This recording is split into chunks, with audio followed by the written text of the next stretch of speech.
আচ্ছা, তো এখন জিরো অ্যাকাউন্ট ওপেন করার জন্য সবার শুরুতে আমরা স্টার্ট করব হচ্ছে জিরো দিয়ে। জিরো লিখে সার্চ করবেন। জিরো লিখে সার্চ করার পরে তারপরে হচ্ছে ট্রাই জিরো ফর ফ্রি, এটাতে আপনারা ক্লিক করবেন। দেন হচ্ছে জিরো রিলেটেড আপনাকে ইনফরমেশন বলবে। একটু বলে নিই, জিরো হচ্ছে একটা ক্লাউড অ্যাকাউন্টিং সফটওয়্যার বা জিরো কর্পোরেশনের একটা প্রোডাক্ট।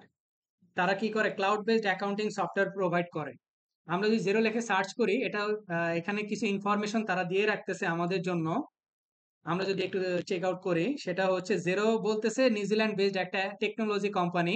তারা কি করে, cloud based accounting software provide করে কাদের জন্য, স্মল বিজনেসের জন্য, স্মল এবং মিডিয়াম সাইজ বিজনেসের জন্য। আচ্ছা, তার হেডকোয়ার্টার সম্পর্কে বলা আছে, তার ফাউন্ডারের নাম বা কত সাল থেকে, এটা 2006 সাল থেকে এটা অনেক বেশি জনপ্রিয় হয়েছে। ঠিক আছে। দেখুন জেরোতেও ঠিক একইভাবে আমরা কুইক বুকস এর মতো আমরা 30 দিন একটা ট্রায়াল ভার্সন পাইছিলাম প্র্যাকটিস করার জন্য। ঠিক একইভাবে জেরোতেও আমরা প্র্যাকটিস করার জন্য 30 দিনের একটা ট্রায়াল ভার্সন আমরা পাবো। দেখুন জেরোতে ট্রায়াল ভার্সন পাওয়ার পরে আমরা প্রথমে জেরোতে জেরো লিখে গুগলে সার্চ করব। দেন জেরো ক্লিক করব, প্রথম অপশনটা। এখানে আমরা ক্লিক করব হচ্ছে ট্রাই জিরো ফর ফ্রি।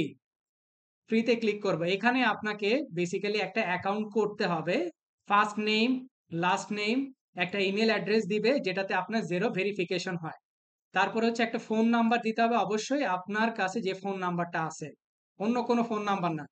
আপনার হাতে যে ফোনটা আপনি ব্যবহার করেন সেই ফোন নাম্বারটা আপনি এখানে দিবেন, কারণ এখানে ভেরিফিকেশনের প্রশ্ন আছে। তারপর লোকেশন অবশ্যই বাংলাদেশ দিবেন। তারপরে এখানে দুইটা অপশনে ক্লিক করে আই এম নট রোবট দিয়ে কনফার্মেশন দিবেন। এটা করার অর্থ হচ্ছে আপনি জেরোতে একটা অ্যাকাউন্ট ওপেন করতেছেন। ঠিক আছে। এই জন্য আমরা এখানে কি ইমেল অ্যাড্রেস, আমার ইমেল অ্যাড্রেস দিব, আমার ফোন নাম্বার দিব, লোকেশনটাও কি আমারটা দিব। এতে করে কি আমার একটা জিরো অ্যাকাউন্ট ক্রিয়েট হবে। এই জিরো অ্যাকাউন্ট ক্রিয়েট হওয়ার পরে আমাকে জেরোতে নিয়ে যাবে, বলবে যে একটা বিজনেস অ্যাড করো। বিজনেস মানে 30 দিন, আমরা যেরকম কুইক বুকসে ক্লায়েন্টের ভার্সন ব্যবহার করছিলাম 30 দিন মেয়াদের, ঠিক একইভাবে জেরোতেও আমাকে অপশন বা সুযোগ দিবে 30 দিনের জন্য এই অ্যাকাউন্টটা ব্যবহার করার জন্য। তাহলে আমরা প্রথমে জেরোতে আমরা লগ ইন করবো। ওইখানে যাবতীয় কাজ সেরে এসে আমরা জেরোতে লগ ইন করবো। লগ ইন করলাম, আপনার ইমেল অ্যাড্রেস এবং পাসওয়ার্ড অবশ্যই ভেরিফিকেশন করে নেবেন ইমেলের মাধ্যমে। আমি ওই ভিডিওতে দেখাই দিচ্ছি কিভাবে।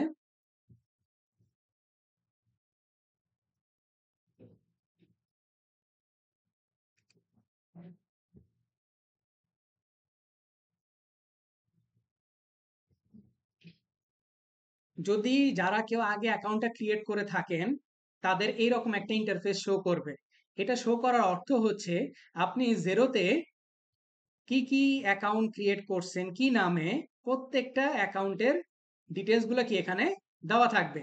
এই যে দেখেন, এগুলা কি ট্রায়াল এক্সপায়ার্ড মানে 30 দিন কি এগুলার অতিক্রম হয়ে গেছে, এই জন্য কি এক্সপায়ার দেখাচ্ছে। আর এটা গ্রিন সিগন্যাল কেন দেখাচ্ছে, আমার এখানে কি এখনো পর্যন্ত এক্সপায়ার হয় নাই। আচ্ছা, আমরা এখানে পাশে দেখেন অ্যাড অ্যান অর্গানাইজেশন। আমরা যখন কুইক বুকসে কোনো একটা কোম্পানি সেট আপ করতে গেছি, তখন আমাকে অন্য ইন্টারফেসে গিয়ে অ্যাকাউন্টটাকে ওপেন করতে হতো, ক্লায়েন্টের যে অ্যাকাউন্টটা 30 দিন ট্রায়ালের। কিন্তু জেরোতে একটা মজার সুবিধা আছে, জেরোতে দুই জায়গা থেকে আমরা 30 দিন মেয়াদের অ্যাকাউন্ট ক্রিয়েট করতে পারি। এই অপশন থেকে আমরা অ্যাড অ্যান অর্গানাইজেশন ক্রিয়েট করতে পারি, অথবা এই যে কোম্পানি ড্রপ ডাউন থেকে আমরা এখানে অ্যাড নিউ অর্গানাইজেশন ক্রিয়েট করতে পারি। দুই জায়গা থেকে আমরা অর্গানাইজেশনটা ক্রিয়েট করতে পারি। আসেন আমরা একটা অর্গানাইজেশন অ্যাড করি, যে অর্গানাইজেশন আমরা প্র্যাকটিস করব সেটা আমরা ক্রিয়েট করব। এই যে দেখেন, আপনারা যখন ওই যে ইমেল ভেরিফিকেশন করে আসবেন না, ওই যে প্রথম যে স্টেপটা দেখাইছি, তখন আপনাকে এইরকম একটা জায়গায় নিয়ে আসবে তারা। বলবে কি অ্যাড ইওর বিজনেস, একটা বিজনেস অ্যাড করো। এটার মেয়াদ কিন্তু 30 দিন, মাথায় রাখতে হবে। আসেন এবার বিজনেসের নেম দিব। আমি আপনাদের সাথে যে ডাটা দিব সেটা হচ্ছে জেনোভা কর্পোরেশন, বা sorry Genova computers limited. Genova computers লিমিটেডের নাম দিবেন। এরপরে আপনারা যে যার নাম প্রোভাইড করবেন। আর এটার ইন্ডাস্ট্রি, ইন্ডাস্ট্রি হচ্ছে computer hardware and sale service. Okay, search করব হচ্ছে কম্পিউটার পেরিফেরাল হোলসেলিং। এবার কান্ট্রি, আমি আপনাদের যে ডাটা শেয়ার করছিলাম সেটা হচ্ছে ইউকে, ইউনাইটেড কিংডম। ঠিক আছে, ইউকে। তাহলে আমরা কান্ট্রিটা সিলেক্ট করব এখান থেকে, ইউনাইটেড কিংডম।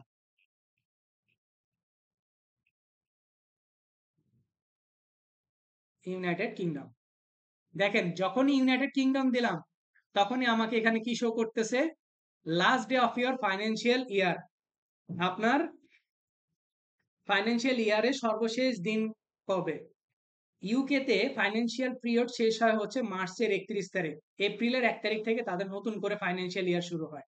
আমাদের বাংলাদেশে যেমন হচ্ছে জুন টু জুলাই, বাইরের দেশে ইউকে তে হচ্ছে এপ্রিল টু মার্চ।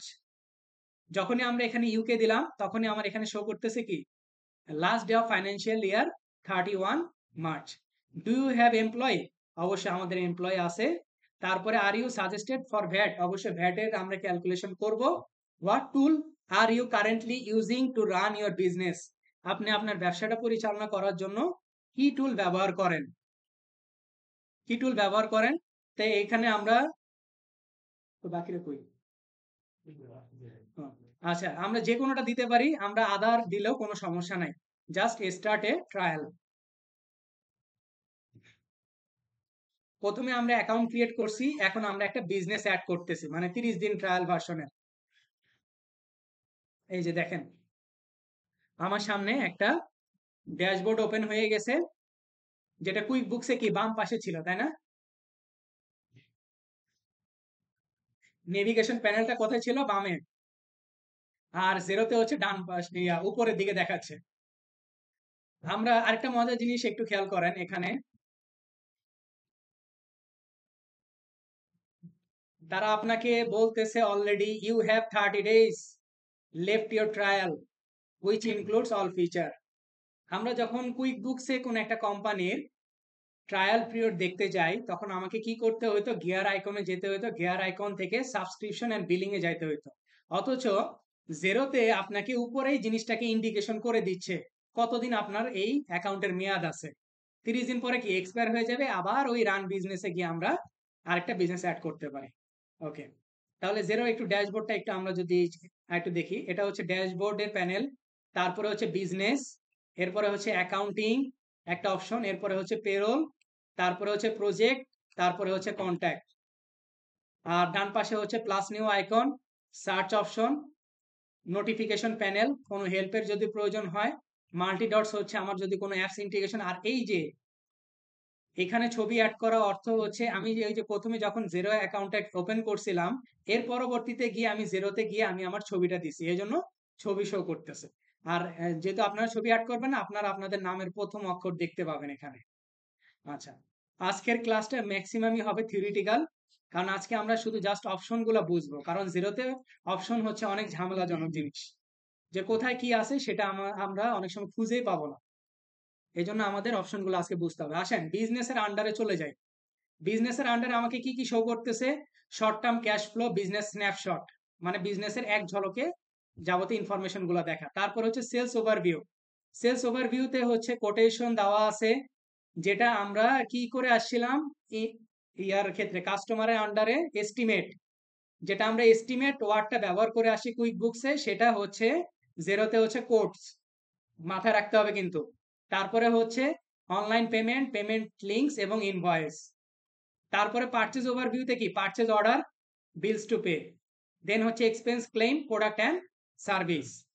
আচ্ছা, তারপরে অ্যাকাউন্টিং এর আন্ডারে দেখেন ব্যাংক অ্যাকাউন্ট, রিপোর্টস, অ্যাডভান্স, এই তিনটা হচ্ছে মূল হেড। আর এগুলো হচ্ছে ফেভারিট লিস্ট, এই যে স্টার দেওয়া মানে কি, এগুলো হচ্ছে ফেভারিট লিস্ট করে দেওয়া আছে। এরপর হচ্ছে পেরোল, এরপর হচ্ছে প্রজেক্ট, দেন হচ্ছে কি কন্ট্যাক্ট। এখন কন্ট্যাক্টের জিনিসটা একটু বলি। কন্ট্যাক্ট হচ্ছে আমরা যখন কুইক বুকস এ আমরা কোনো কাস্টমার বা সাপ্লায়ার অ্যাড করছিলাম তখন আলাদা আলাদা অ্যাড করছি, কাস্টমার আলাদা, সাপ্লায়ার অ্যাড আলাদা। কিন্তু জেরোতে আপনাকে মাথায় রাখতে হবে, জেরোতে আপনি কাউকে কাস্টমার বা সাপ্লায়ার হিসেবে অ্যাড করতে পারবেন না, আপনাকে অ্যাড করতে হবে কন্ট্যাক্ট হিসেবে। আপনার যখন ওই ব্যক্তিকে কাস্টমার হিসেবে ব্যবহার করার প্রয়োজন পড়বে তখন আপনি কাস্টমার হিসেবে ব্যবহার করতে পারবেন, যদি সাপ্লায়ার হিসেবে ব্যবহার করার প্রয়োজন পড়ে সাপ্লায়ার হিসেবে ব্যবহার করবেন। মানে কন্ট্যাক্ট হইতেছে কমন একটা আইটেম। আমরা যেরকম কি আমাদের প্রত্যেকের আলাদা আলাদা নাম আছে, কমন একটা নাম কি, আমরা সবাই মানুষ, তাই না? ঠিক হইতেছে কন্ট্যাক্ট হইতেছে এরকম। কন্ট্যাক্টের আন্ডারে সকল ইনফরমেশন থাকবে। আমরা যদি কোনো কাস্টমার রিলেটেড কোনো ফর্ম ব্যবহার করি তখন ওই ব্যক্তিকে আমরা কাস্টমার হিসেবে ট্রিট করব। যদি আমরা কোনো কি বলবো, যে সাপ্লায়ার রিলেটেড যদি কোনো ফর্ম ইউজ করি তাহলে সাপ্লায়ার হিসেবে ওই ব্যক্তিকে আমরা ট্রিট করব। Plus icon. প্লাস আইকনটা একটু আমরা ভালো করে দেখি। প্লাস আইকনে কি কি আছে? ইনভয়েস, ইনভয়েসটা আমরা একটু আগে বিজনেসের আন্ডারে দেখে আসি। পেমেন্ট লিঙ্ক, বিল, কন্ট্যাক্ট, কোড, পারচেজ অর্ডার। এরপরে যে দুইটা জিনিস আছে সেই দুইটা জিনিস হচ্ছে মজার, খুব ইন্টারেস্টিং ফিচার। আমরা কুইক বুকসে জার্নাল করে আসি, তাই না? জার্নালের মধ্যে কি ব্যাংক নামক কোনো জিনিস আমরা খুঁজে পাইছি না, ব্যাংকের চার্ট অফ অ্যাকাউন্ট খুঁজে পাইছি। কিন্তু জেরোতে জার্নালে ব্যাংক খুঁজে পাবেন না, বারবার বলে দিচ্ছি। জেরোতে আপনার কোনো জার্নাল যদি দিতে যান, ব্যাংকের কোনো অস্তিত্ব খুঁজে পাবেন না। কারণ হচ্ছে ব্যাংকের জন্য জেরো দুটো অপশন আলাদা করে রাখছে, একটা হচ্ছে রিসিভ মানি, আরেকটা কি স্পেন্ড মানি। এই দুটো অপশন ব্যবহার করে আপনার কি ব্যাংক রিলেটেড ইনফরমেশন গুলো ব্যবহার করতে হবে। এখন আপনি সেল করতেছেন কোনো প্রোডাক্ট, তাহলে কি আপনার স্পেন্ড মানি হবে না রিসিভ মানি? রিসিভ মানি হবে। আর যদি আপনি কোনো টাকা কোনো কিছু পারচেজ করে থাকেন, তাহলে আপনার কাছে কি টাকাটা চলে গেছে, তাই না? তখন সেটা কি হবে? স্পেন্ড মানি হিসেবে কাউন্ট হবে। কথা বুঝাইতে পারছি? জেরো জার্নালে আপনি কোনোদিনও ব্যাংক খুঁজে পাবেন না। ব্যাংকের জন্য দুটো অপশন তারা দিয়ে রাখছে, একটা হচ্ছে রিসিভ মানি আর একটা কি স্পেন্ড মানি। এই দুটো আপনাকে মাথায় রাখতে হবে। আর ট্রান্সফার মানি তো আমরা জানি নরমালি। ওকে, এবার আসেন আজকে যে টপিকগুলো আমরা দেখব, অ্যাকাউন্ট ওপেন করা এবং কোম্পানি সেট আপ করা। তারপর হচ্ছে কোম্পানি সেটিং দেখব, চার্ট অফ অ্যাকাউন্টস অ্যাড করা দেখব, ইউজার অ্যাক্সেস নিতে হয় এবং প্রো অ্যাডভাইজারের জিনিসগুলো আলোচনা করব। ওকে, এটাকে বলা হচ্ছে কোম্পানি ড্রপ ডাউন মেনু। এটাকে বলা হচ্ছে কোম্পানি ড্রপ ডাউন মেনু। আমরা এখানে ড্রপ ডাউনে ক্লিক করা মাত্রই আমার কাছে এই যে জেনোভা কম্পিউটার্স লিমিটেড আরেকটা কোম্পানি কেন শো করতেছে? কারণ এটার ট্রায়াল পিরিয়ড এখনো চলতেছে, এই জন্য আমার কাছে তারা শো করতেছে। আরেকটা ডেমো কোম্পানি, আমরা কুইক বুকসে যেমন অ্যাকাউন্টেন্ট ভার্সনে স্যাম্পল কোম্পানি পাইছিলাম, ঠিক এখানে হচ্ছে ডেমো কোম্পানি হিসেবে তারা ট্রিট করছে। তা আসেন জেনোভা কম্পিউটার্স লিমিটেডের ভিতরে তিনটা অপশন আমরা একটু দেখি। ফাইলে যদি চলে যাই, আমরা সবাই মোটামুটি গুগল ড্রাইভ ব্যবহার করা শিখে গেছি, তাই না? ঠিক এখানে জেরোর ভিতরেও একটা অপশন, এটা হচ্ছে একটা ড্রাইভের মতো, আপনি কোনো জিনিস এখানে নিয়ে এসে রাখতে পারেন। এখানে ফাইল অপশনে ক্লিক করার পরে দুটো অপশন দেখাচ্ছে, একটা হচ্ছে ইনবক্স, একটা হচ্ছে কি কন্ট্যাক্ট। ধরেন আপনি কোনো, আমি একটা ফোল্ডার করলাম, ধরেন কন্ট্যাক্ট, কন্ট্যাক্টস এর জন্য আমি কি কোন একটা ফোল্ডার ক্রিয়েট করলাম। এখন ফোল্ডারের ভিতরে আমি কিছু রাখতে চাই, দেখেন আপলোড ফাইলে চলে গেলাম। আমি একটা ফাইল যদি রাখি, ধরেন আমি এই ছবিটা রাখতে চাচ্ছি, দেখেন এই যে ফাইল চলে আসে না? এখন আমি এটাকে যদি ব্যবহার করতে চাই, আপনি কি হিসেবে ব্যবহার করবেন? বিল আকারে ব্যবহার করতে চাইলে বিল আকারে ব্যবহার করতে পারেন, সেলস ইনভয়েস করতে হলে সেলস ইনভয়েস করতে পারেন, স্পেন্ড মানি যদি ব্যবহার করতে হয় স্পেন্ড মানি করতে পারবেন, তারপর রিসিভ মানি চাইলে রিসিভ মানি করতে পারবেন। আবার যদি এই জিনিসটাকে আপনি ডিলিট করতে চান ডিলিট করতে পারবেন, রিনেম করতে চাইলে রিনেম করতে পারবেন। এটা হচ্ছে কি জাস্ট ওয়ান কাইন্ড অফ একটা ফোল্ডার। আমরা যখন জেরোতে কোনো কাজ করতে যাই, অনেক সময় দেখা যায় যে ফোল্ডারটা আমার অন্য জায়গায় তো রয়ে গেছে, আমি ডিভাইসটাকে চেঞ্জ করতে যাচ্ছি, তখন ফোল্ডারটা আমার কি করতে পারি, জেরোর ভিতরে নিয়ে এসে আমরা রাখতে পারি। দেন আমরা এখান থেকে কি ইচ্ছা অনুযায়ী ব্যবহার করতে পারবো। ঠিক আছে? আচ্ছা, আপনি চাইলে এটাকে ডিলিটও করে দিতে পারেন, এই যেখানে জি রেকর্ডেড। ওকে, এটা হচ্ছে ফাইলের ব্যবহার দেখলাম। দেন আসেন হচ্ছে সেটিংস। এখানে একটা কোশ্চেন ছিল, বলেন। ফাইলে একটা ইনফরমেশন রাখলাম, সেভ করলাম, ফাইল রাখলাম, রাখার পরে আপনার 30 দিনের ট্রায়াল ভার্সন শেষ হয়ে গেল। আমি এখান থেকে পরবর্তীতে ফাইলটাকে নেওয়ার কোনো সুযোগ আছে? ভাই আপনার অ্যাকাউন্টই তো চলে যাচ্ছে, আপনি আর পাবেন কোথায়? তাহলে আমি এটা রিকভার কিভাবে করবেন? ওই যে এক্সপোর্ট ডাটাতে গিয়ে রিকভার করবেন। এই ফাইল আপনার কেন দরকার?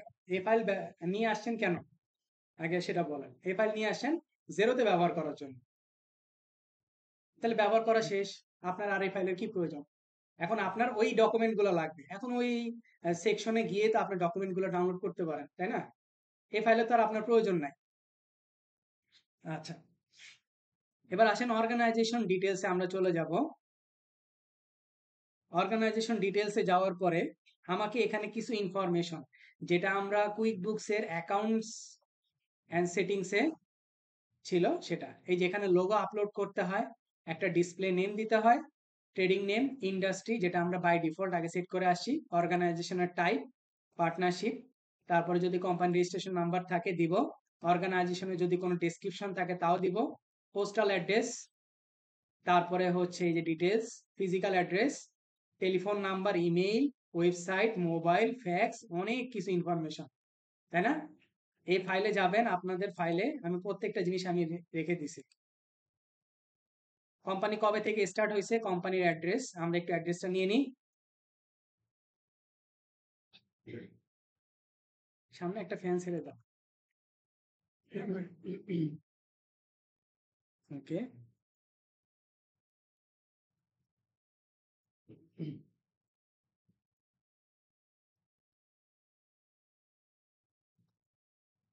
স্ট্রিট অ্যাড্রেস দিলাম।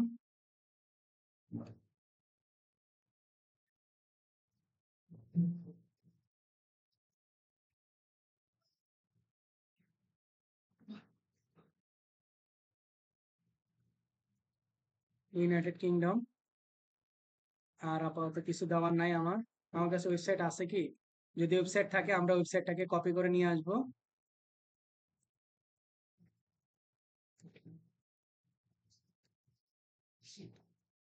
তারপরে হচ্ছে মোবাইল নাম্বার।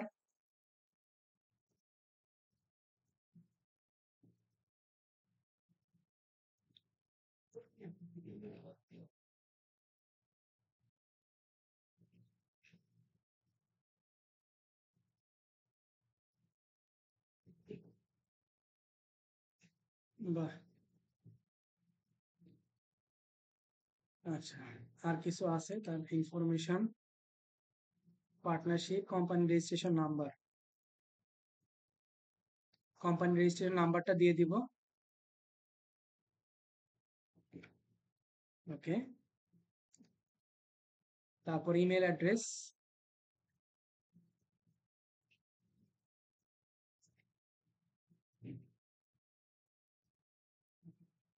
তারপরে হচ্ছে কোম্পানি রিলেটেড আমি একটা ডেসক্রিপশন লিখে রাখছি, কোম্পানি কি ধরনের কাজ করে সেটা আমরা অর্গানাইজেশন ডেসক্রিপশনে দিয়ে দিব।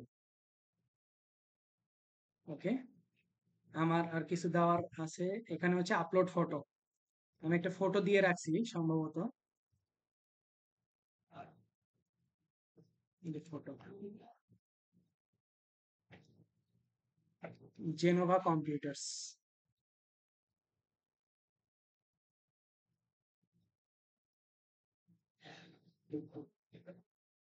আচ্ছা, আপলোড ফটোতে যাব, ফটোটাকে আপলোড করে দেব। ডান।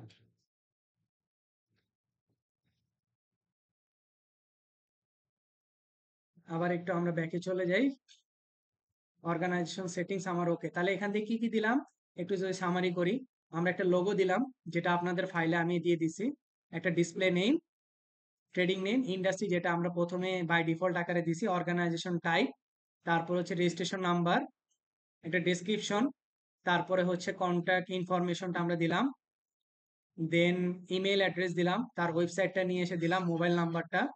আর আমার কাছে ইনফরমেশন নাই, এই জন্য আমরা জাস্ট সেভ করে দেব। ওকে, আমার অর্গানাইজেশন সেটিংস ওকে। এবার আসেন একটা জিনিস দেখাই, অ্যাকাউন্টিং এর আন্ডারে অ্যাডভান্সে চলে যায়। দেখেন তো এখানে কয়টা অপশন, একটু ভালো করে দেখবেন এখানে কয়টা অপশন আছে, 3 দিয়ে 5 আর বাম পাশে কি একটা, 6টা, তাই না? 6টা অপশন আছে। এখন কোনো জার্নাল এন্ট্রির কিন্তু আমরা কোনো জায়গায় দেখতেছি না। কোথাও কি জার্নাল এন্ট্রি খুঁজে পাইছেন? জার্নাল দেওয়ার অপশন খুঁজে পান না, আসেন এবার জার্নালকে নিয়ে আসবো। কোম্পানি ড্রপডাউন মেনু থেকে সেটিংসে যাব, সেটিংস থেকে ইউজার অপশনে। এই এক্সেসটা খুব বেশি ইম্পর্টেন্ট। আপনি যখন ক্লায়েন্টের কাজ করবেন অবশ্যই অবশ্যই এই সেটিংসটা বা এই অ্যাক্সেসটা ঠিকভাবে নিতে হবে, না হলে কিন্তু অনেক কাজ আপনি মিস করে যাবেন। আচ্ছা, কারেন্ট ইউজার দেখেন, 3 ডট অপশনে গেলাম, চেঞ্জ পারমিশন। একটা ক্লায়েন্ট আমাকে কি কি টাইপের অ্যাক্সেস দিতে পারে, প্রথমে হচ্ছে প্রজেক্ট। প্রজেক্টে 3 ধরনের, লিমিটেড, স্ট্যান্ডার্ড, অ্যাডমিন। আচ্ছা, যদি আমি তার প্রজেক্টে কাজ করি তাহলে সে আমাকে অ্যাডমিন অ্যাক্সেস দিবে। যদি পেরোলের কাজ করি তাহলে সে আমাকে পেরোলের অ্যাক্সেস দিবে। আর বিজনেস অ্যান্ড অ্যাকাউন্টিং এর আন্ডারে এটা হচ্ছে সব থেকে বেশি ইম্পর্টেন্ট দুইটা অ্যাক্সেস, একটা হচ্ছে স্ট্যান্ডার্ড, একটা হচ্ছে কি অ্যাডভাইজার। অবশ্যই ক্লায়েন্টকে বলবেন আপনাকে অ্যাডভাইজার অ্যাক্সেস অ্যাক্সেস দেওয়ার জন্য।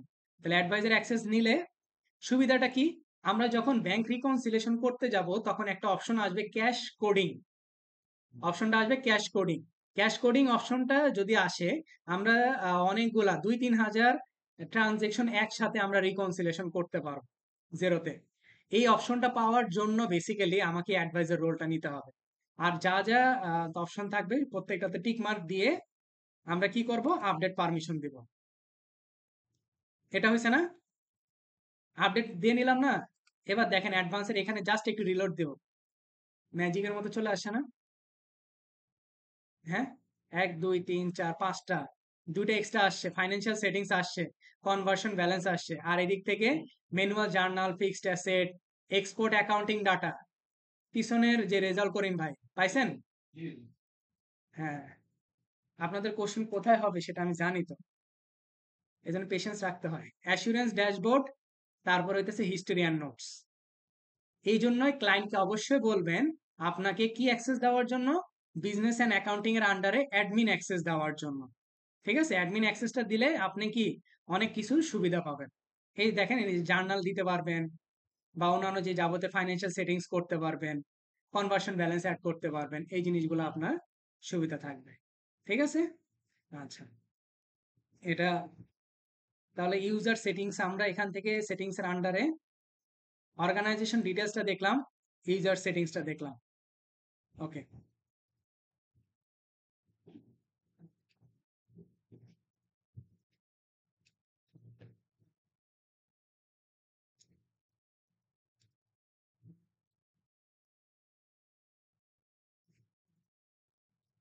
এবার আসেন আমরা একটু ইমেল সেটিংসটা দেখে আসি। এখন এইখানে ইমেল সেটিংসটা বলতে আসলে কি বুঝাইছে? ইমেল সেটিংসটা হচ্ছে আমরা যদি কোনো টেমপ্লেট ব্যবহার করি, কোনো ইনভয়েসের জন্য, কোনো এক্সপেন্সের জন্য, কোনো বিলের জন্য, কোনো রিপিটিং ইনভয়েসের জন্য, বা কোনো ক্রেডিট নোট, কোনো স্টেটমেন্ট, মানে যে কোনো টেমপ্লেট আমরা যখন ব্যবহার করতে যাব, যদি কোনো একজন আপনার ক্লায়েন্ট বলেন বা কোনো কন্ট্যাক্ট যাদেরকে বলবেন আপনারা বা সাপ্লায়ার বলেন, তাদের সাথে আপনি যে কমিউনিকেশন করবেন সেটার জন্য অবশ্যই আপনাকে একটা মেল পাঠাইতে হবে, তাই না? অবশ্যই একটা মেলের কি একটা টেমপ্লেট থাকা উচিত, একটা স্ট্রাকচার থাকা উচিত। ঠিক এজন্য জেরো আপনাকে বাই ডিফল্ট 8টা টেমপ্লেট সাজেস্ট করতেছে। মানে প্রত্যেকটার জন্য আলাদা, রিপিটিং ইনভয়েসের জন্য সে একটা টেমপ্লেট রেডি করে রাখছে, সেলসের জন্য, ক্রেডিট নোটের জন্য, স্টেটমেন্টের জন্য, পারচেজ অর্ডারের জন্য, রেমিটেন্সের জন্য, রিসিপ্ট, কোটেশনের জন্য। এই প্রত্যেকটা জিনিস যখন আমরা ব্যবহার করব, যদি আমার কন্ট্যাক্ট যারা থাকবে, কোনো কাস্টমার বা কোনো সাপ্লায়ার, তাদের সাথে যদি কোনো কমিউনিকেশনের প্রয়োজন পড়ে, তাহলে এই টেমপ্লেট গুলো অটোমেটিক্যালি কি সেখানে ব্যবহার হবে। এখন আমরা কি তাহলে এটাকে এডিট করতে পারবো না? অবশ্যই পারবো। আমরা এখানে প্রত্যেকটা ধরেন আমরা একটা সেলস ইনভয়েস করতেছি, আমরা এইখানে ক্লিক করলে দেখেন আপনার কাছে সামনে কিন্তু তারা এই যে ইমেলটা কিন্তু সাজেস্ট করতেছে, তাই না? ইমেলটা কি সাজেস্ট করতেছে। এখন আপনি চাইলে আপনার ইচ্ছা মতো আপনি কি করতে পারেন, চেঞ্জ করে নিতে পারেন, যে আমি এখানে এই লাইনটা রাখবো না, আমি এই লাইনটা রাখবো না, আচ্ছা আমি এই লাইনটাকে বাদ দিয়ে দিলাম, কোনো সমস্যা নাই। ঠিক আছে, আমি আমার নিজের মতো করে কাস্টমাইজ করে নিতে পারি।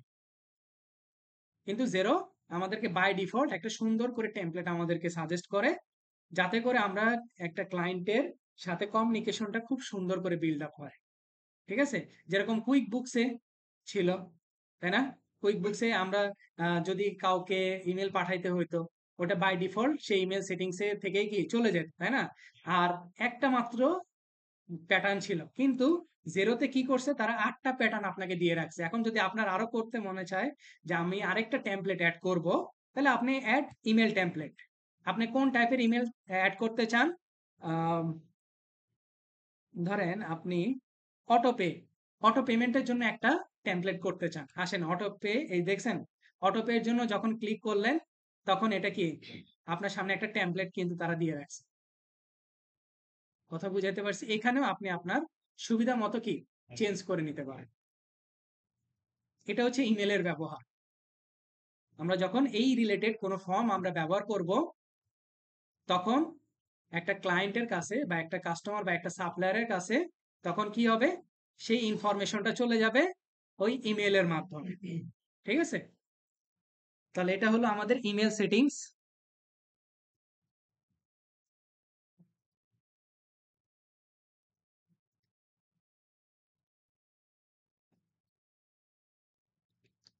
এবার আসেন ফাইন্যান্সিয়াল সেটিংস। আমরা দেখব ফাইন্যান্সিয়াল সেটিংসটা কোথায় আছে। ফাইন্যান্সিয়াল সেটিংসটা যদি আমরা খুঁজি একটু, অ্যাকাউন্টিং এর আন্ডারে অ্যাডভান্সে চলে যাব। এই যে দেখেন প্রথমে কি ফাইন্যান্সিয়াল সেটিংস আসছে, অ্যাকাউন্টিং এর আন্ডারে অ্যাডভান্সে চলে যাব ফাইন্যান্সিয়াল সেটিংস। আমরা যখন এই কোম্পানিটা ক্রিয়েট করছি তখন আমরা ইনফরমেশন দিছিলাম সেটা হচ্ছে ইউকে, মানে ইউনাইটেড কিংডম। তাহলে ইউনাইটেড কিংডমে ফাইন্যান্সিয়াল ইয়ার শেষ হয় এপ্রিল থেকে পরের বছরের মার্চ পর্যন্ত, যেটা আমাদের বাংলাদেশে হয় জুলাই টু জুন। ঠিক আছে, ওকে। তাহলে এখানে কিন্তু তারা আবারও দেখাচ্ছে financial year end, we have introduced a new way to manage a financial year end, your current financial year end is set to 31st March, যেটা আমরা প্রথমে সেট করে আসছি। ওকে, এরপরে বলতেছে ভ্যাট। ভ্যাট এর স্কিমটা কি হবে, আমরা যদি ক্লিক করি, ভ্যাট অবশ্যই কি ক্যাশ বেসিসে নেওয়া হয়, তাই না? এই জন্য আমরা কি ক্যাশ স্কিম দিব। ভ্যাট পিরিয়ড, ভ্যাটটা কি কোয়ার্টারলি বেস নেওয়া হয়। ভ্যাটে যদি কোনো আপনার নাম্বার থাকে, আপনি যে কোম্পানি আছে সেই কোম্পানি যদি কোনো ভ্যাট নাম্বার থাকে সেটা দিব। তারপরে দেখেন খুব সুন্দরভাবে তারা বলে দিচ্ছে ট্যাক্স ডিফল্ট। আমরা নর্মালি কি করি, কোনো প্রোডাক্টের উপরে প্রোডাক্টের প্রাইসের পরে কি আমরা ভ্যাটটা ধরি বা ট্যাক্সটা ধরি, তাই না? সেটাকে কি বলা, এক্সক্লুসিভ মেথড, তাই তো। আর ইনক্লুসিভ কোনটা, যদি প্রোডাক্টের প্রাইসের ভিতরে যদি আমার ট্যাক্সটা ইনক্লুডেড থাকে। সাধারণত কি হয়, প্রোডাক্টের প্রাইসটা কাউন্টিং হয়, দেন গিয়ে কি ট্যাক্সটা অ্যাড করে, তাহলে এটাকে বলা এক্সক্লুসিভ। তাহলে ফর সেলস এর ক্ষেত্রে আমরা কোন মেথড দিব, এক্সক্লুসিভ মেথড। পারচেজের ক্ষেত্রেও কি এক্সক্লুসিভ মেথড দিব। এবার বলতেছে কনস্ট্রাকশন ইন্ডাস্ট্রি স্কিম। আপনার এই প্রতিষ্ঠানটা যদি কোনো কনস্ট্রাকশন রিলেটেড হয়, মানে কন্ট্রাক্টর রিলেটেড হয়, তাহলে আপনাকে এখানে বলতেছে I am a register contractor. আপনি এটাতে যদি ক্লিক করেন, আপনার unique tax payer reference, account office reference, PAYE reference, এগুলো ইনফরমেশন আপনাকে দিতে হবে। আর যদি সাব কন্ট্রাক্টর হয়ে থাকেন, মানে কারো কেউ কন্ট্যাক্ট নিছে তার অধীনে থেকে আপনি কাজ করতেছেন, তাহলে তার ইনফরমেশন গুলো এখানে দিতে হবে আপনাকে। আচ্ছা, আপাতত আমার এটা কি একটা টেকনোলজিক্যাল রিলেটেড প্রতিষ্ঠান, তাই না, জেনোভা।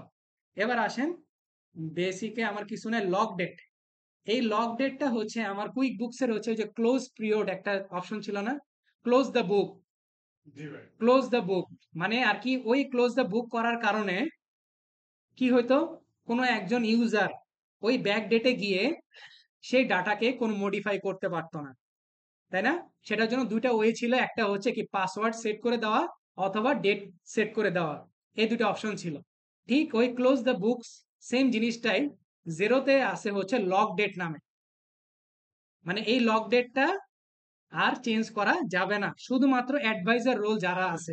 এই যে একটু আগে আমরা কি অ্যাডভাইজার রোল নিলাম না, আমরা অ্যাডভাইজাররাই কি করতে পারবো, এই জিনিসটাকে চেঞ্জ করতে পারবো। অ্যাডভাইজার ব্যতীত অ্যাডমিন অ্যাক্সেস যাদেরকে দেওয়া হতো তারা কিন্তু চেঞ্জ করতে পারতো না।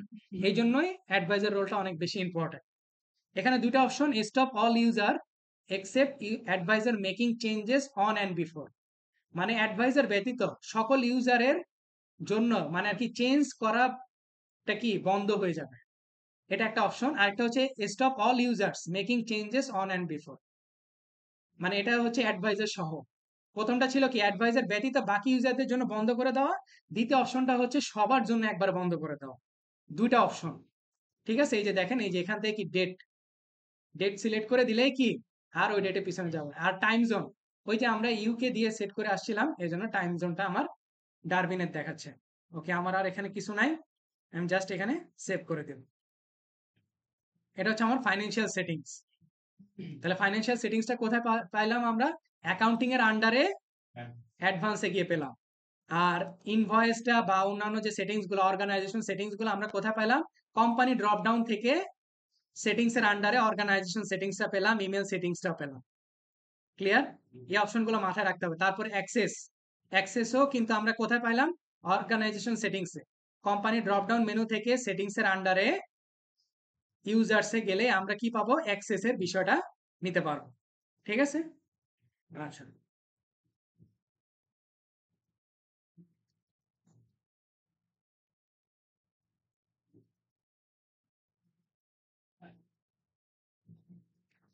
এবার আসেন chart of accounts. Chart of accounts আমরা পাবো হচ্ছে অ্যাকাউন্টিং এর আন্ডারে, অ্যাডভান্সে গেলেই খুঁজে পাবো চার্ট অফ অ্যাকাউন্টস। এই যে কত সুন্দর করে তারা জিনিসগুলো দিয়ে রাখে। এই যে categorise every transaction in zero with our full chart of accounts, এই যে এটা একটা হাইপার লিঙ্ক আছে বা এটা একটা ভিডিও আছে, ভিডিওটা আপনারা দেখে নিতে পারেন। আচ্ছা, ওকে। দেখেন কি সুন্দর সিস্টেমেটিক ওয়েতে তারা জিনিসগুলো তারা দিয়ে রাখছে জেরোতে। এই জন্য জেরো এত ইউজার ফ্রেন্ডলি হয়ে গেছে। তাহলে কোথায় যাব, অ্যাকাউন্টিং এর আন্ডারে অ্যাডভান্সে আমরা চলে যাব, সেখান থেকে আমরা পাবো চার্ট অফ অ্যাকাউন্টস।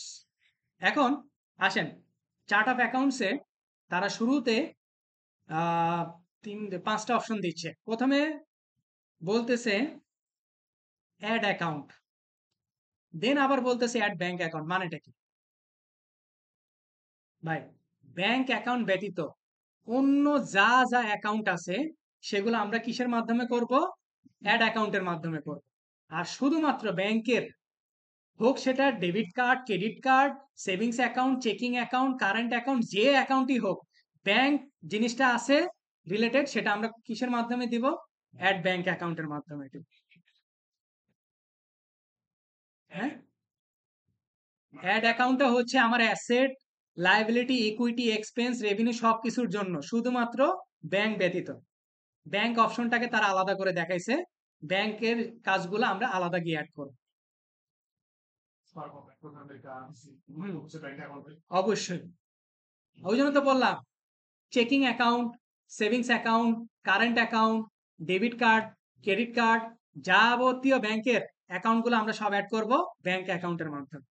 তারপরে যদি আমরা পিডিএফ এ প্রিন্ট করতে চাই, করতে পারবো। ইম্পোর্ট করতে চাইলে ইম্পোর্ট, মানে একসাথে বাল্ক কোয়ান্টিটি। এক্সপোর্টটা বেসিক্যালি হবে সিএসভি তে। ঠিক আছে। আচ্ছা, তারপরে এখানে আরেকটা প্যানেল আমাদেরকে সামনে তারা শো করতেছে, সেটা হচ্ছে অল অ্যাকাউন্টস। দেখেন এখানে হচ্ছে অল অ্যাকাউন্টস, মানে সকল অ্যাকাউন্ট গুলো আছে। তারপরে হচ্ছে অ্যাসেট অ্যাকাউন্ট, অ্যাসেটের জন্য আলাদা একটা প্যানেল তারা করছে, লাইবিলিটির জন্য আলাদা একটা প্যানেল, ইকুইটির জন্য আলাদা একটা প্যানেল, এক্সপেন্সের জন্য আলাদা, রেভিনিউর জন্য আলাদা। আর্কাইভ তো আমার নর্মালি ব্যবহার হয় না, যদি কোনো আমি মানে আর কি ব্যবহার হইতেছে না, আনইউজড অবস্থায় রেখে দিতে চাই আর্কাইভটা। মানে জেরো কি করছে, প্রত্যেকটা জিনিস, মানে অ্যাকাউন্টিং ইকুয়েশনের প্রত্যেকটা জিনিসকে তারা ক্লাসিফিকেশন করে আলাদা আলাদা করে রাখছে। ঠিক আছে। আর জেরোতে একটা মজার জিনিস হচ্ছে কোড নাম্বার দেওয়াটা ম্যান্ডেটরি। কোড নাম্বার দেওয়াটা কি ম্যান্ডেটরি, কোড নাম্বার না দিলে আপনি অ্যাকাউন্ট সেট করতে পারবেন না। আর কোড নাম্বার হচ্ছে তাদের অনুযায়ী 3 ডিজিট, যেটা আমরা কুইক বুকসে 4 ডিজিট দিয়ে শিখে আসছিলাম, কিন্তু জেরোতে 3 ডিজিটই তারা ব্যবহার করে। ঠিক আছে। আসেন আমরা একটু যদি দেখি অ্যাসেট, একটু অ্যাসেটে চলে যাব। এই যে দেখেন অ্যাসেটের সম্পূর্ণ, এই যে তালা, তালা দেওয়া অর্থটা কি, এই অ্যাকাউন্টকে আপনি ডিলিট করতে পারবেন না, চেঞ্জ করতে পারবেন না, এডিট করতে পারবেন না, কোনো কিছুই করা যাবে না, জাস্ট চোখে দেখতে পারবেন, ধরা যাবে না, ছোঁয়া যাবে না। ঠিক আছে।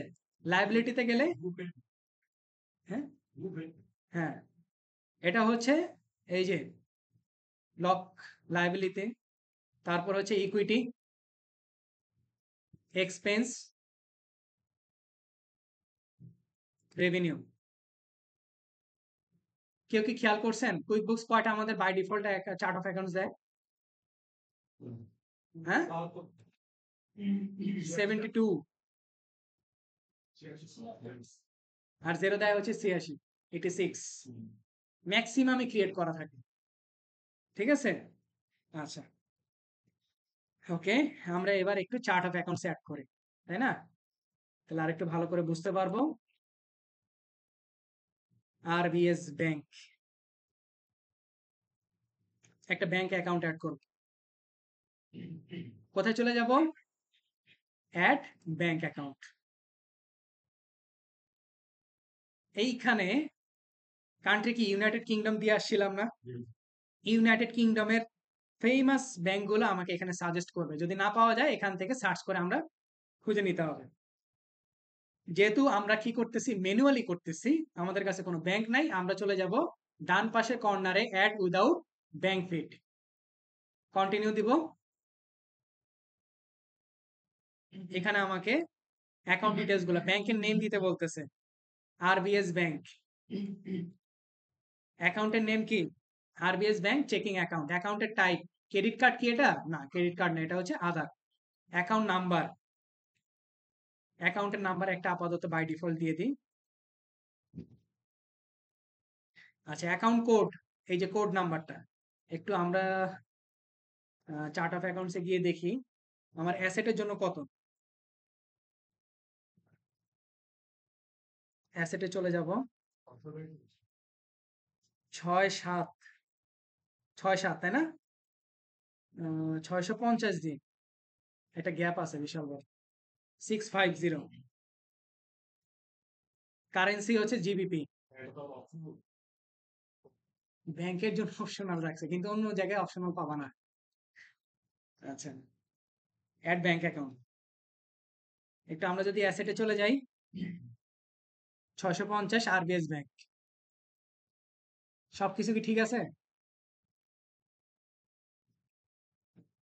হুম, বলেন।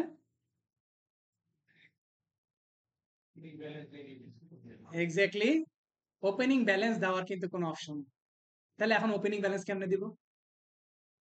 ওপেনিং ব্যালেন্স দেওয়ার জন্য অপশন হচ্ছে দুইটা। আমি আবারও বলে দিচ্ছি, ওপেনিং ব্যালেন্স দেওয়ার জন্য অপশন হচ্ছে দুইটা, মাথায় রাখতে হবে। একটা হচ্ছে কনভার্সন ব্যালেন্স, একটা হচ্ছে আমার রিসিভ মানি স্পেন্ড মানি। রিসিভ মানি স্পেন্ড মানি কার জন্য? শুধুমাত্র ব্যাংকের জন্য। রিসিভ মানি স্পেন্ড মানি ব্যবহার করে আমরা ওপেনিং ব্যালেন্স আনবো শুধুমাত্র ব্যাংকের। আর ব্যাংক ব্যতীত অন্য চার্ট অফ অ্যাকাউন্টস এর ওপেনিং ব্যালেন্স আনবো হচ্ছে আমরা কনভার্সন ব্যালেন্স দিয়ে। কনভার্সন ব্যালেন্সটা কোথায় থাকে? অ্যাকাউন্টিং এর আন্ডারে অ্যাডভান্সে চলে গেলেই কনভার্সন ব্যালেন্স আমরা পাবো। ঠিক আছে, আমরা কনভার্সন ব্যালেন্সের ক্লাসে আমরা দেখবো কিভাবে অ্যাড করতে হয়। ঠিক আছে, যেহেতু আমাদের শুধুমাত্র ব্যাংকটা আমরা অ্যাড করছি, ব্যাংকের ওপেনিং ব্যালেন্স আনবো আরবিএস চেকিং। তাহলে চলে যাব প্লাস নিউ আইকনে। বলেন তো কোনটা ব্যবহার করো, রিসিভ মানি না স্পেন্ড মানি? হ্যাঁ, কেন? কেন?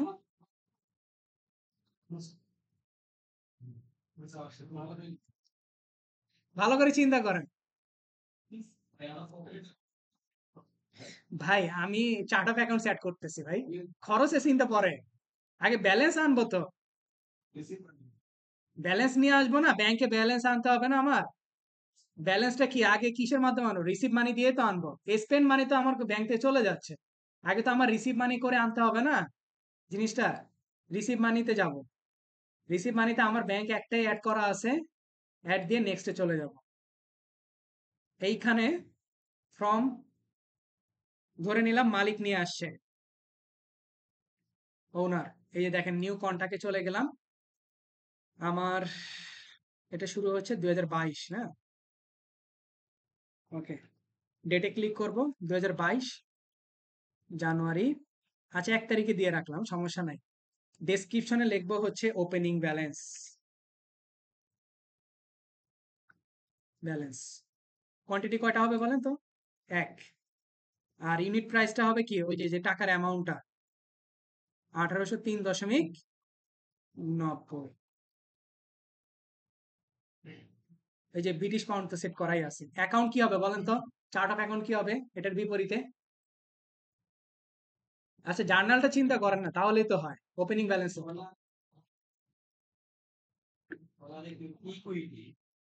ব্যাংক ডেবিট, আর কি ওনার্স ক্যাপিটাল বা ওনার্স ইকুইটি যেটাই আমরা বলি। এই যে ক্যাপিটাল আছে তাই না? ট্যাক্সেরটা কি? নো ভ্যাট দিয়ে জাস্ট সেভ করে দেব। আবার আমরা একটু চার্ট অফ অ্যাকাউন্টসে চলে যাই, একটু রিলোড দিই।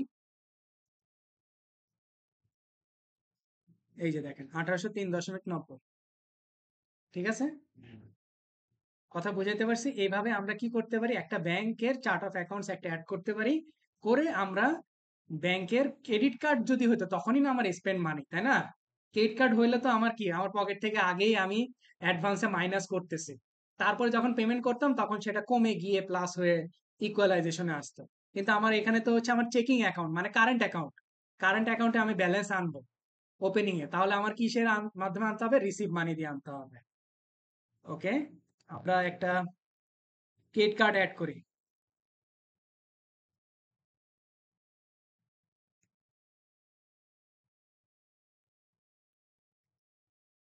ক্রেডিট কার্ড অ্যাড করবো কিসের মাধ্যমে যাব, অ্যাড ব্যাংক অ্যাকাউন্টে চলে যাব,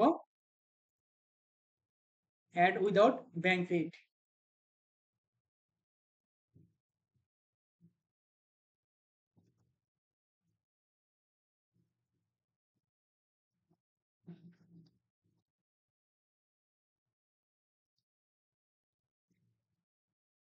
credit one bank credit card account type, এখানে আমি বলে দেবো কি ক্রেডিট কার্ড।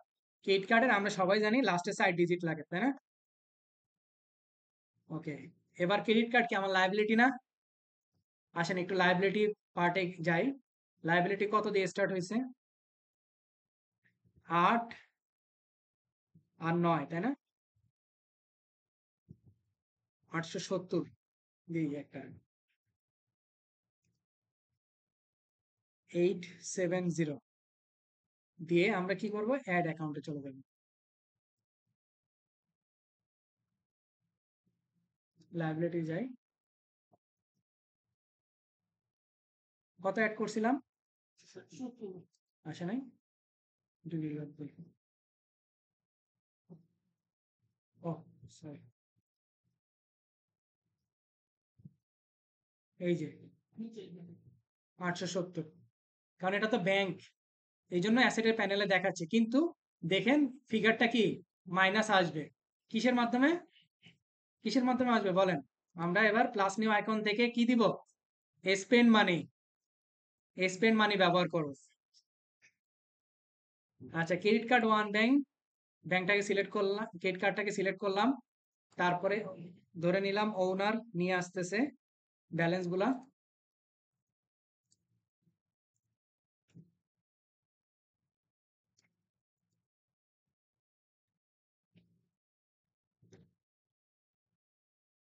ওপেনিং ব্যালেন্স, আর ইউনিট প্রাইসটা কত, 146.09,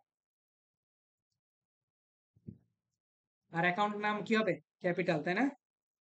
ওনার্স ইকুইটি, কি কেন, ওনার্স ড্রয়িং কেন, এটা কি উত্তোলন করছে নাকি? এটা তো মালিক নিয়ে আসতেছে, ব্যালেন্স আনতেছেন, ওপেনিং ব্যালেন্স, এন্ড এটা কি লাইবিলিটি না? ওপেনিং ব্যালেন্সের হিসাব চিন্তা করো, ওই ছোটবেলা করে আসছো যে প্রারম্ভিক তো মূলধনে জাবেদা, কিছু অ্যাসেট নিয়ে আসছো, কিছু লাইবিলিটিও সাথে নিয়ে আসছো।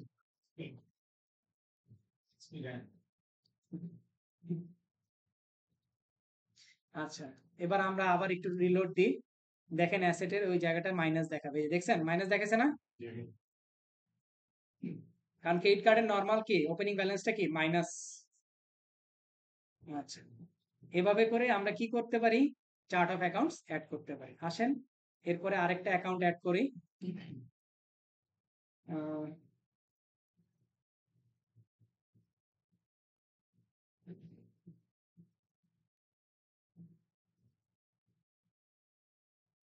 Dues and subscription expense, expense create করি। তাহলে এক্সপেন্স আগে একটু গিয়ে দেখি, এক্সপেন্সে একটু সার্চ করে দেখি, নাই, এ নামে কোনো অ্যাকাউন্ট নাই। আচ্ছা, তাহলে অ্যাকাউন্ট করতে পারবো একটু আমরা, এক্সপেন্স শুরু হয়েছে 334, ওকে, 5 একটা আছে, ওটা কর্পোরেশন ট্যাক্স, সমস্যা নাই।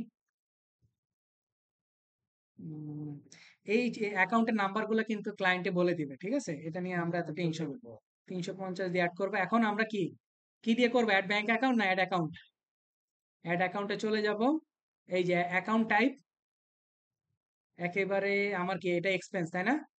এক্সপেন্স দিলাম 350, এই যে দেখেন এখানে যদি আমি বাইরে ক্লিক করি অ্যাভেলেবেল, মানে এই অ্যাকাউন্টে 350 নামটাকে আমি ব্যবহার করতে পারবো। তারপর নেম দিব, ডেসক্রিপশনও ওইটাই দিয়ে রাখি, আপাতত পক্ষে নো ভ্যাট।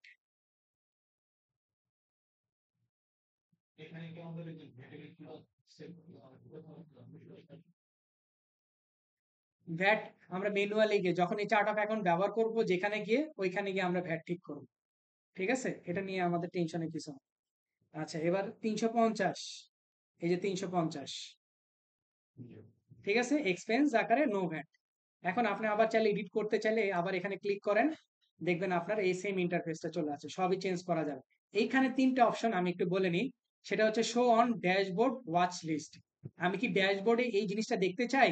যদি দেখতে চান তাহলে ক্লিক চিহ্ন দিবেন। তারপর শো ইন এক্সপেন্স ক্লেম, আপনি কি এইটা থেকে এক্সপেন্স ক্লেম করতে চান? না, কারণ আমরা যখন এক্সপেন্স ক্লেম করব তখন ওইখানে আমরা চার্ট অফ অ্যাকাউন্টস গুলো সিলেক্ট করব, এখানে আমরা কোনো কিছুই করব না। Enable payment to this account, মানে এই অ্যাকাউন্টের জন্য কি আমি পেমেন্টটা কি এনেবল করে দিব কিনা? না, আমার যখন পেমেন্ট করতে হবে তখন আমি ম্যানুয়ালি গিয়ে পেমেন্ট করব।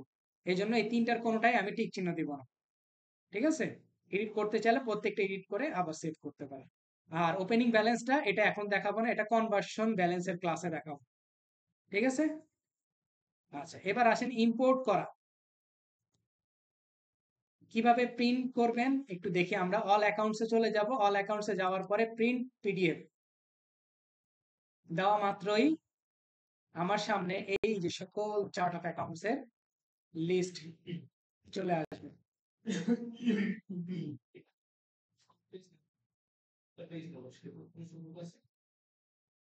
মানে সব পেজ দিবেন না আপনি?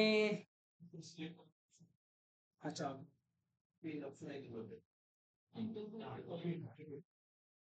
আচ্ছা আমি সেটা চাই, দেখি ওনার কথা অনুযায়ী কি দাঁড়ায়, এটা আমরা দেখার চেষ্টা করি। এই যে দেখছেন কিভাবে করলাম, প্রথমে অল অ্যাকাউন্টস এ গিয়ে আমি যদি প্রিন্ট পিডিএফ দিই তাহলে পুরো চার্ট অফ অ্যাকাউন্টস এর লিস্ট চলে আসবে। যদি ইন্ডিভিজুয়াল কোনো লাইবিলিটি করতে চাই ওই লাইবিলিটি অপশনে যাবেন, যাওয়ার পরে দেন প্রিন্ট পিডিএফ দিবেন, তাহলে শুধুমাত্র ওই প্যানেলের যাবতীয় চার্ট অফ অ্যাকাউন্টস আছে সেটা আসবে। ঠিক আছে। আচ্ছা, এবার আসেন ইম্পোর্টের পালা। এবার আমরা একটু ইম্পোর্টে ক্লিক করি।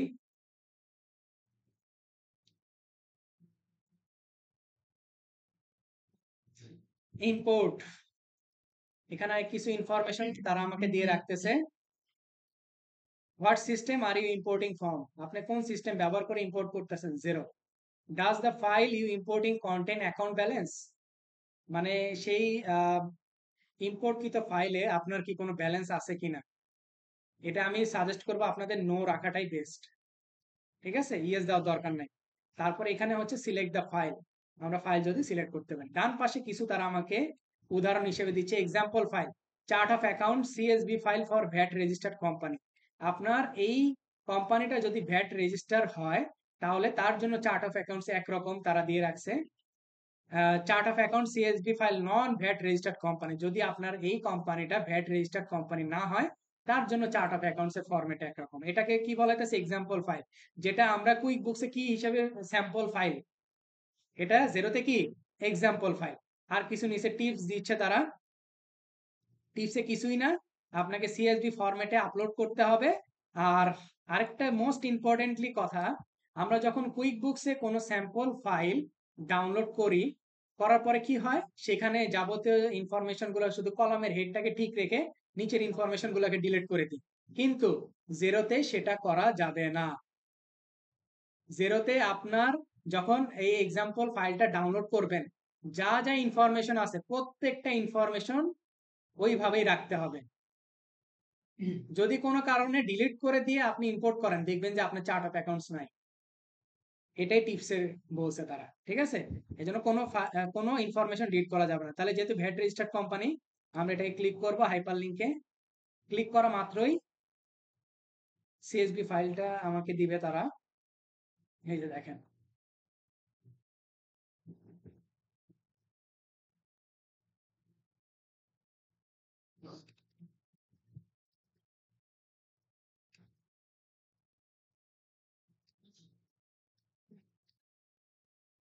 এখন আপনি এখান থেকে কোনো কিছু ডিলিট করতে পারবেন না।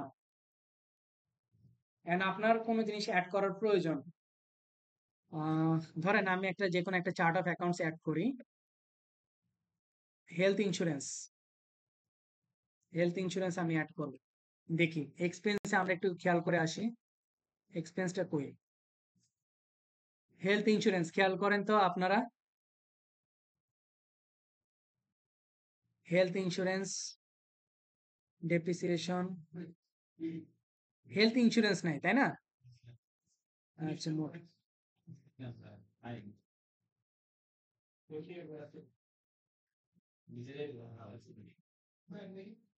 মেডিকেল ইন্স্যুরেন্স আছে তাই না? আচ্ছা আচ্ছা, ইন্স্যুরেন্সে যাবে। আচ্ছা, তাহলে আমরা আরেকটা চার্ট অফ অ্যাকাউন্টস নিই। পেরোল ট্যাক্স, পেরোল ট্যাক্স খেয়াল করেন তো আবার, পেরোল ট্যাক্স আছে?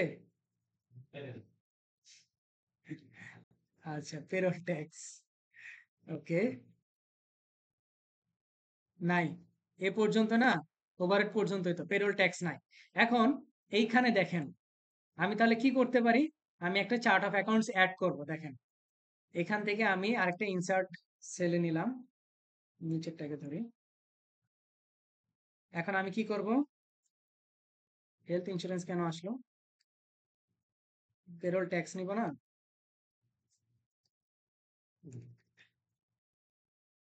পেরোল ট্যাক্স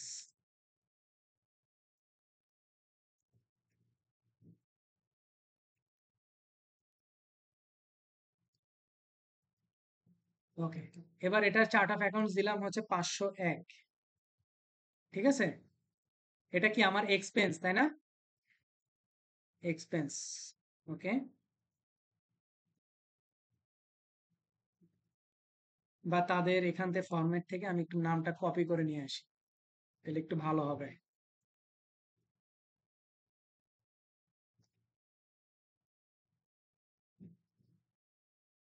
আচ্ছা,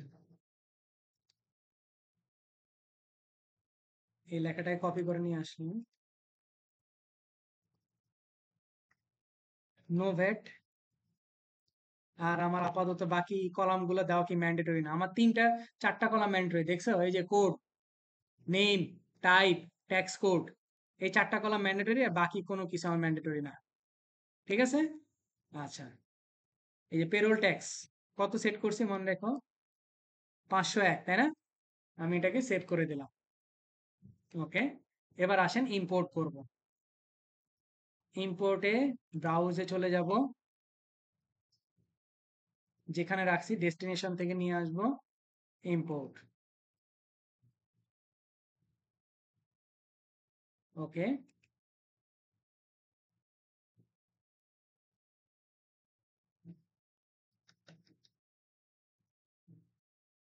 এক্সপেন্সে চলে যাই, 500 কত, এই যে, ঠিক আছে? আমি যদি ওইখান থেকে বাকি যে ইয়েগুলো ছিল যদি সবগুলা ডিলিট করে দিতাম, আসতো না, শুধুমাত্র কি কি থাকতো, ওই যে লক, যেগুলা তালা দেওয়া যেগুলা, শুধুমাত্র সেগুলাই থাকতো, আর বাকি চার্ট অফ অ্যাকাউন্টস ডিলিট হয়ে যেত। এই জন্য জেরোতে যখন আমরা ইম্পোর্ট করতে যাব চার্ট অফ অ্যাকাউন্টস, তখন আমাদের যে এক্সাম্পল ফাইলটা থাকবে সেই এক্সাম্পল ফাইলের কোনো ইনফরমেশন ডিলিট করা যাবে না। যা যা প্রয়োজন আমরা ভিতরে ভিতরে গিয়ে আমরা জাস্ট ওই চার্ট অফ অ্যাকাউন্টস গুলোকে দিব, দিয়ে সেভ করে দেন ইম্পোর্ট করে দিব। ক্লিয়ার? তাতে আমাদের চার্ট অফ অ্যাকাউন্টসটা ঠিক থাকবে ওকে।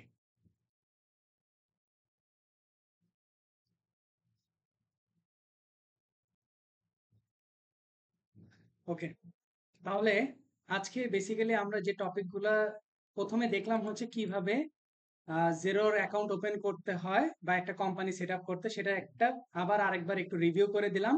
তারপরে তো ওই ভিডিওগুলো আছেই, ওগুলো দেখে রাখবেন, ঠিক আছে?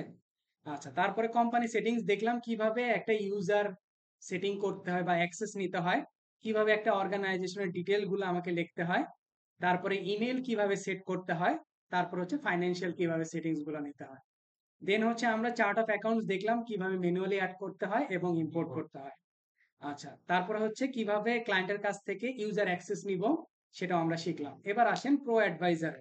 এখন প্রো অ্যাডভাইজারের এক্সাম কিন্তু আমরা কুইক বুকসে যেমন কুইক বুকসের ভিতরে আমরা এক্সামের অপশনটা ছিল, বাট জেরোতে সেই অপশনটা নাই। জেরো আমাকে যাইতে হবে যেখানে, সেটা হচ্ছে জেরো সেন্ট্রাল।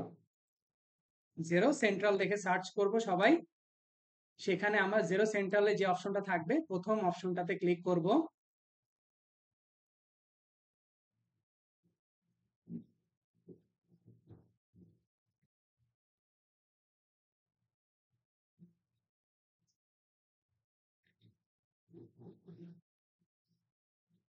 কি হলো, লগ ইন করে নিব।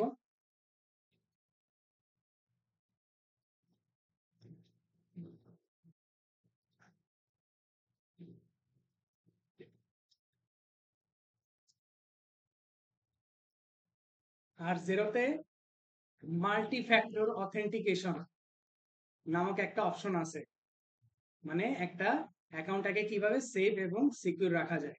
এটার জন্য আমি ভিডিও করে রাখছি, আপনারা একটু দেখে সেই প্রসেস ফলো করবেন। এবার জেরো সেন্ট্রাল থেকে আমরা চলে যাব লার্নিং অপশন।